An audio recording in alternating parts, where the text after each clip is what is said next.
Bonjour tout le monde, c'est Robin Fortin, votre levier en finances personnelles. Aujourd'hui, un sujet que souvent les gens connaissent plus ou moins bien, l'assurance SCHL. Quand est-ce que cette assurance-là est obligatoire? Parce qu'on entend souvent parler. Quand vous faites une mise à fond de moins de 20%, c'est toujours obligatoire d'assurance SCHL. Mais à quoi qu'elle sert cette assurance? Mais en fait, l'assurance, elle sert à protéger la compagnie prêteuse de votre prêt hypothécaire. Ça protège de quoi? Ça protège la compagnie prêteuse de vos défauts de paiement. Par exemple, vous n'êtes plus en mesure de payer la maison, vous faites faillite, vous créez une reprise de finances. Ça protège la compagnie de perte d'argent lors de ces situations-là. Donc souvent les gens me disent ouais, c'est plate de payer la SCHL, ça ne nous sert à rien. Ben en fait, ça peut être avantageux pour vous prendre la SCHL. Pourquoi? Peut-être que ça vous a permis d'avoir un prêt hypothécaire que vous n'auriez jamais été capable d'avoir sans le fameux 5% de mise de fonds. Deuxièmement, ça vous rend moins dangereux pour les compagnies prêteuses. Donc, ils vont vous donner exactement les mêmes taux d'intérêt que si vous auriez eu le 20% de mise de fonds. Sans l'assurance, si ça aurait été non obligatoire, c'est sûr que vous aurez chargé un taux d'intérêt plus haut parce que vous étiez plus risqué pour eux. Puis, il y a fort à parier que ça aurait été plus cher que simplement payer l'assurance avec tous les paiements d'intérêt supplémentaires à payer. Troisièmement, souvent les gens ne le connaissent pas, même pour les gens qui ont plus de 20% de mise de fonds. L'assurance SCHL elle peut vous permettre d'avoir un taux plus avantageux que si vous n'avez pas l'assurance. Pourquoi? Parce que le transfert du risque de non-paiement ou de défaut de paiement est transféré à la compagnie d'assurance et non pas à la compagnie prêteuse. Donc la compagnie prêteuse elle a très peu de risques pour vous, donc souvent elle donne droit à des rabais. Actuellement, ça peut aller jusqu'à 0,3%. Donc vous auriez un prêt à 3%, peut-être que vous allez avoir droit jusqu'à 2,7% pour exactement le même prêt. 0,3%, vous dites c'est rien. Allez voir nos capsules que j'ai montrées avant, simplement magasiner son prêt hypothécaire. Vous allez voir que ça peut avoir une grande incidence sur 25 ans. Un bon vieux mythe que je veux briser. L'assurance CHL, c'est pas une assurance hypothécaire. Ça sert seulement à protéger la compagnie prêteuse.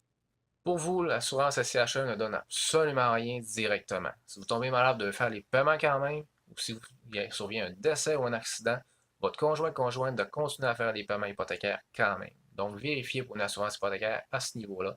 Appelez-moi ou allez voir directement sur mon site internet, section comparateur, pour voir le prix dans votre situation.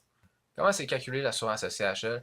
C'est entre 4% à 0,6% selon la mise de fonds que vous avez. Le 4% serait sur le montant total que vous devez payer après votre mise de fonds. Par exemple, pour un emprunt de 150 000 pour 5%, on prend 7 500 de mise de fonds. Donc, il vous reste 142 500 à financer. Donc, 142 500 fois 4% du SCHL, ça fait un total de 5 700 que vous devez payer en prime d'assurance. Mais vous pouvez l'inclure directement sur votre prêt hypothécaire ou le payer comptant. Souvent, les gens l'incluent sur le prêt hypothécaire. Donc, l'emprunt total est de 148 200. Le même exemple, mais pour un emprunt de 250 000, c'est là qu'on voit que l'assurance, plus votre maison, votre prêt est cher, plus l'assurance est chère. Donc, achetez une maison seulement pour vos besoins personnels. Vous n'êtes pas obligé de commencer avec la maison de rêve. Vous pouvez commencer avec une première maison qu'on appelle, qui est moins chère, moins belle, mais vous fait sauver beaucoup d'intérêts et de frais de CHL aussi. Malheureusement, au Québec et en Ontario, l'assurance SCHL est taxable. Donc, on doit payer les taxes du Québec sur l'achat de cette assurance. Souvent, les gens ils pensent que mettre 20% de mise de fonds, c'est toujours la meilleure solution possible, même en utilisant le fameux RAP. Mais je vais vous montrer dans la prochaine capsule que c'est pas toujours une bonne solution rapide. Il y a des situations où ça peut être merveilleux, d'autres situations où ça peut être catastrophique, contrairement à ce que les gens pensent. La majorité des gens que je rencontre qui ont fait un RAP n'ont même pas sondé à réfléchir avant de le faire. Même des fois, se sont fait conseiller de le faire sans même jamais vérifier si ça valait la peine. Au final, l'assurance SCHL, elle ne vous protège pas, mais elle vous permet d'avoir des bons taux d'intérêt, elle vous permet d'avoir accès à une première propriété plus facilement, et même des fois, vous permet d'avoir droit à un rabais supplémentaire que si vous n'auriez pas l'assurance.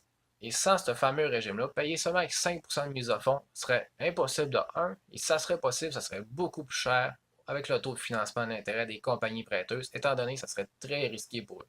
Donc j'espère vous avoir éclairé un petit peu sur l'assurance SCHL. Vous avoir le mix, c'est pas nécessairement négatif d'utiliser cette assurance-là. Souvent, les gens essaient le plus possible de l'éviter, mais parfois, c'est la meilleure solution possible. Et sur ça, j'espère vous avoir éclairé un petit peu un sujet. Je vous souhaite bon levier. Bye.